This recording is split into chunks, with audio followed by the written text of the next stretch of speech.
පුංචි කාලේ අපි ප්ලේ කරපු ගේම්ස් ගොඩාක් එක්ක ගේම්ස් 15000කට අධික ප්‍රමාණයක් තියෙන R36 handheld gaming console එක ගැන අද වීඩියෝෙන් කතා කරමු.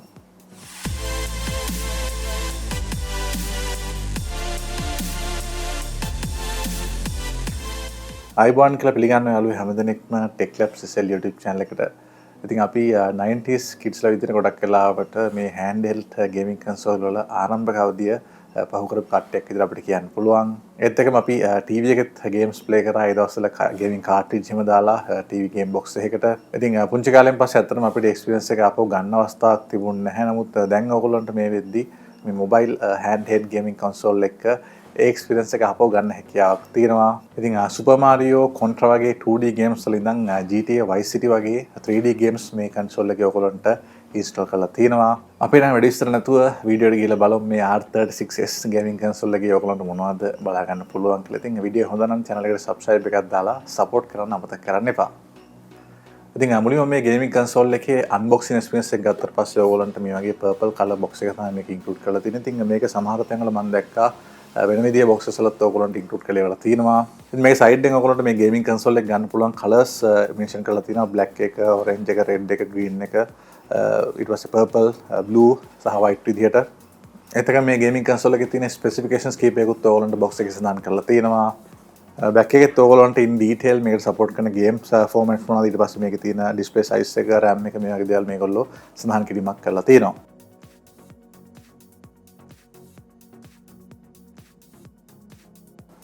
box එක ඇතුළට ගියාට පස්සේ ඔයගොල්ලන්ට gaming console එක බලා ගන්න පුළුවන්. ඒත් එක්කම මේක charge කරන්න අවශ්‍ය වෙන USB type C charging cable එක අපිට ලබා දීමක් කරලා තියෙනවා.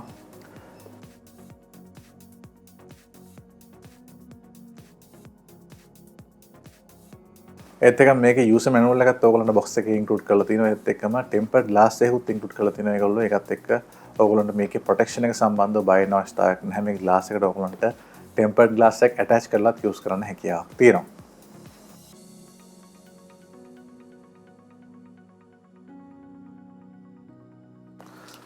ඊළඟ මේ design එක සහ build quality එක ගත්තට පස්සේ අපි පුංචි කාලේ play කරපු handheld gaming console එක වගේම තමයි මේක නිර්මාණය කිරීමක් කරලා තියෙන්නේ. ඉතින් මේකේ ඔයගොල්ලන්ට උඩ කොටසේ display එක බලා ගන්න පුළුවන්කමක් තියෙනවා. ඒත් එක්කම පහළ button controls ඒගොල්ලෝ include කරලා තියෙනවා. ඉතින් highlight feature එක විදිහට මේක transparent material එකෙන් තමයි නිර්මාණය කරලා තියෙන්නේ. ඒකත් එක්ක ඔයගොල්ලන්ට මේකේ body එක ඇතුලේ තියෙන components බලා ගැනීමේ හැකියාවක් තියෙන එක සාමාන්‍යයෙන් cool feature එකක් විදිහට හඳුන්වන්න පුළුවන්. ඉතින් buttons ගත්තට පස්සේ ඔයගොල්ලන්ට left side එකේ උඩින්ම මේකේ power button එක include කරලා තියෙනවා. ඒත් එක්කම ඊට පහළින් මේකේ reset button එක include කරලා තියෙනවා.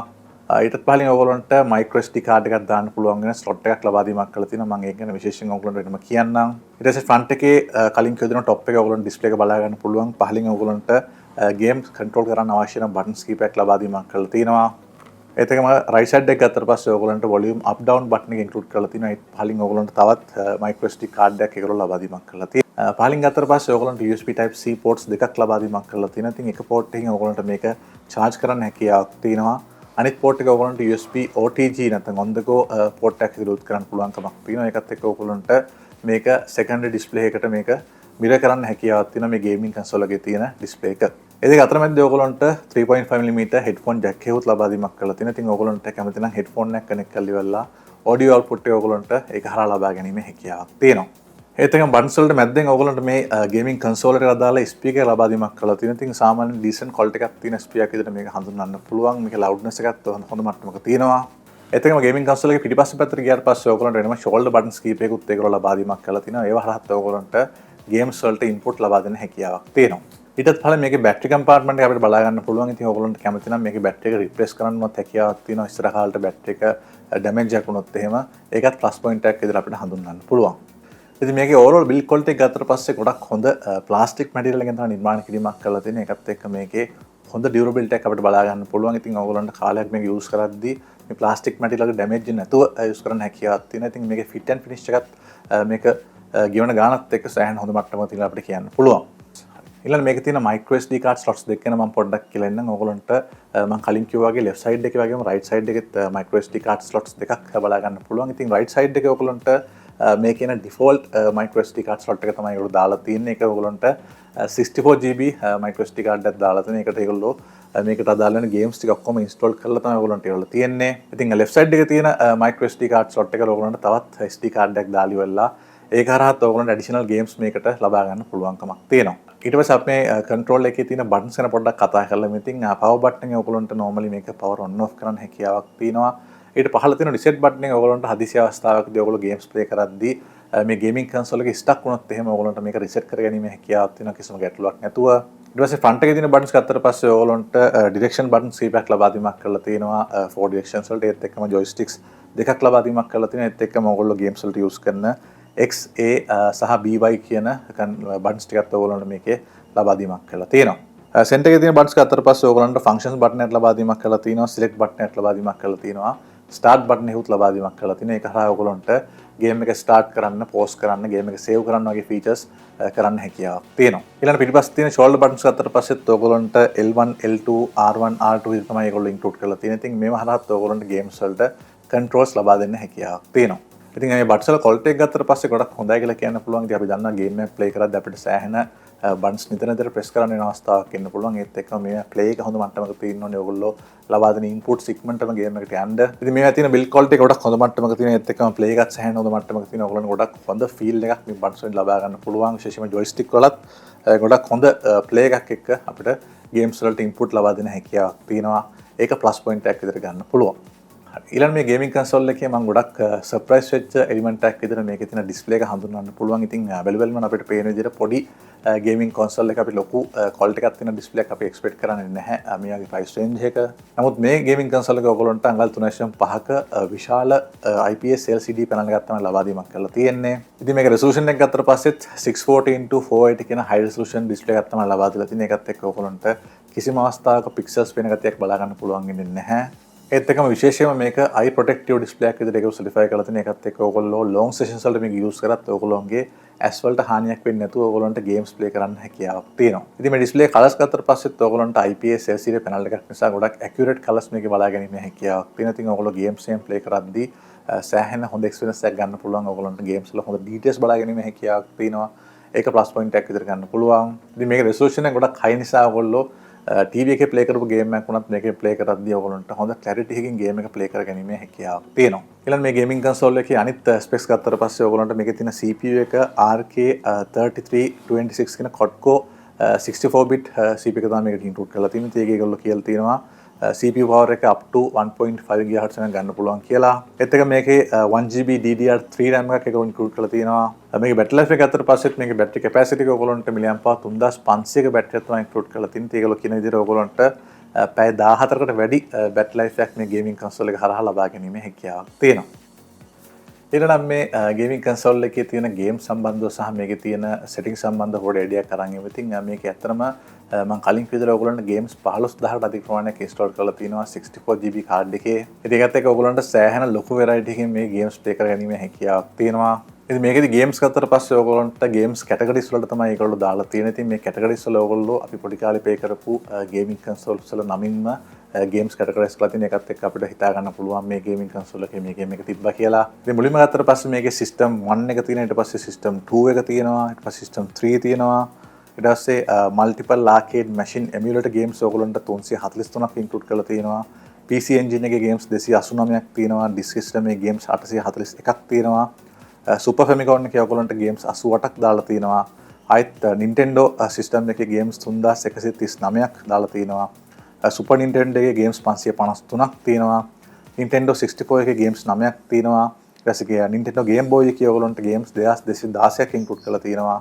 ඒත් එක Game Boy Color එකේ තිබිච්ච games 3943ක් දාලා තියෙනවා. ඊට පස්සේ Game Boy Advance එකේ තිබිච්ච games 3421ක් දාලා තියෙනවා. එතකොට Nintendo DS එකේ තිබිච්ච games 4ක් දාලා තියෙනවා. Mega Drive එකේ නැත්නම් Sega Mega Drive එකේ තිබිච්ච games 34ක් දාලා තියෙනවා මේගොල්ලෝ. Sega Dreamcast එකෙන් තනි game එකක් install කරලා තියෙනවා. Sega Game Gear එකෙන් games 262ක් install කරලා තියෙනවා. SNK Neo Geo කියන console එකේ games 30000ක් install කරලා තියෙනවා. Sony PlayStation එකේ games බලා ගන්න පුළුවන්. ඒකෙත් ඔයගොල්ලන්ට games 11ක් දාලා තියෙනවා. ඊට පස්සේ Sony PSP console එකේ games 10ක් තියෙනවා. ඊට පස්සේ Pixel Games Engine Pico 8 කියන එකේ ඔයගොල්ලන්ට games 5ක් ඒගොල්ලෝ include කරලා තියෙනවා. ආයි options කියන category games 35ක් දාලා තියෙනවා. ඊට පස්සේ retro කියන category games දෙකක් තියෙනවා. මේ වගේ ඔයගොල්ලන්ට games ගොඩක් categories වලට ඒගොල්ලෝ දාලා ඉවරලා මේකේ ඉන්ස්ටෝල් කරලා තියෙනවා. ඉතින් මේකේ තියෙන පොපුලර් ගේම් ටයිටල්ස් ගත්තට පස්සේ ඔයගොල්ලන්ට සුපර් මාරියෝ එකේ ගේම් වර්ෂන්ස් 6ක් විතර බලා ගන්න පුළුවන්. ඒත් එක්කම ස්පයිඩර්මෑන්, බැට්මෑන්, සුපර්මෑන් වගේ ගේම්ස් උත් මේකේ ඉන්ක්ලූඩ් කරලා තියෙනවා. ඒ තමයි පොඩි කාලේ ප්ලේ කරපු කොන්ට්‍රා ගේම් එකෙත් ඔයගොල්ලන්ට ගේම් වර්ෂන්ස් කීපයක්ම මේක ඉන්ක්ලූඩ් කරලා තියෙනවා. හයි රෙසොලූෂන් ගේම්ස් ගත්තට පස්සේ GTA Vice City, Resident Evil වගේ ගේම්ස් උත් මේකේ ඒගොල්ලෝ ඉන්ස්ටෝල් කරලා තියෙනවා. ඉතින් මේ ගේම් ප්ලේ එක සම්බන්ධව ඔයගොල්ලන්ට මම පොඩි සාම්පල්ස් කීපයක් වීඩියෝ එක දාන්න එකත් එක්ක ඔයගොල්ලන්ට ගෙස් කරගන්න පුළුවන් මේකේ තියෙන ක්වොලිටි එක සහ පර්ෆෝමන්ස් එක කොහොමද කියන සම්බන්ධව. ඉතින් අපි දන්නවා GTA Vice City කියන්නේ අපි සාමාන්‍යයෙන් PC එකේ ඒ දවස්වල ප්ලේ කරපු ගේම් එකක්. ඉතින් PC එකේ සාමාන්‍යයෙන් graphics demanding ගේම් එකක් විදිහට ඒක හඳුන්වන්න පුළුවන්. ඉතින් මේ console එකේ ප්ලේ කරද්දී මට ලොකු lag එකක් experience කරන්න පුළුවන් වුණේ නැහැ. සාමාන්‍ය smooth game play එකක් මට මේකෙන් ලබා ගන්න පුළුවන් වුණා.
එතක මේකේ තියෙන ස්ටාර්ට් බටන් එක ප්ලේ කරාට පස්සේ ඔයගොල්ලන්ට මේකේ settings change කරන්න හැකියාවක් තියෙනවා. විශේෂයෙන්ම display settings මාරු කරන්න පුළුවන්. ඔයගොල්ලන්ට brightness එක අඩු වැඩි කරන්න හැකියාවක් තියෙනවා. UI settings මාරු කරන්න පුළුවන්.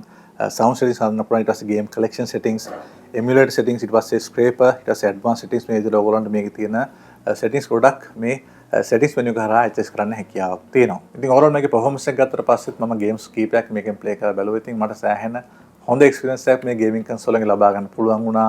ඒත් එක්කම අපි පුංචි කාලේ ගොඩක් ආසාවෙන් ප්ලේ කරපු ගේම් ටයිටල්ස් සෑහෙන ප්‍රමාණයක් ඔයගොල්ලන්ට මේ ගේමින් කන්සෝල් එකේ ඉන්ස්ටෝල් කරලා තිනවා. ඒකත් එක්ක පොඩි කාලෙත් මතක් කරලා ඉවරලා සෑහෙන හොඳ එක්ස්පීරියන්ස් එකක් ඔයගොල්ලන්ට ලබා ගන්න පුළුවන්. ඉතින් මේක බැටරි ලයිෆ් එකත් ඔයගොල්ලන්ට ආසන වශයෙන් පැය 14කට වැඩි කාලයක් තියෙන නිසා ඔයගොල්ලන්ට ගොඩක් වෙලා වුණත් මේකේ කිසිම ගැටලුවක් නැතුව ගේම්ස් ප්ලේ කරන්න හැකියාවක් තියෙනවා.